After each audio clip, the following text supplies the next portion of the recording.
Clean power manufacturing is quietly fueling a major economic boom across the country. A new report from the American Clean Power Association shows it's already contributing $18 billion to the U.S. economy and supporting over 120,000 American jobs, with much more growth ahead. Joining us with details about what it means for our local communities is J.C. Sandberg, Chief Policy Officer at the American Clean Power Association. So what's driving the surge in clean energy manufacturing right now? American consumers want more clean power for their homes and businesses. And that desire to have more clean power is leading to explosive deployment of clean energy in the U.S. And as we deploy more clean energy, we want to make more of the components that go into those energy facilities here in the U.S. And so we are at the beginning of a great American manufacturing journey in the clean energy space. There are currently 200 facilities online making components for clean energy projects, with 200 more planned, representing another $150 billion in economic activity. Well, how is this manufacturing growth contributing to the U.S. economy? So across the landscape, it's contributing 120,000 jobs and another $33 billion in economic activity.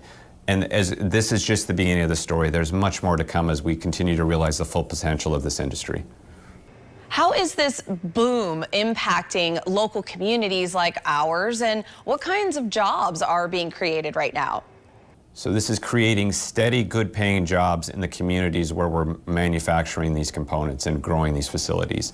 And so, for example, in Iowa, there are currently 3 facilities online, with 2 more planned over the next couple of years that eventually will support 11,000 jobs. For an example, Nordex is investing $10 million in updates to its Iowa wind facility currently, and the West Branch facility will then employ 120 full-time Iowans. And that's across the clean energy, the job landscape. So it's from construction workers to engineers to machinists to operators and physicists and chemists. It's across in the communities, across these job landscape, and a range of education backgrounds. So high school diplomas, vocational schools, community colleges, graduate and undergraduate and graduate institutions. So really the full range of jobs and job potential to keep people in their communities and continue to support those communities.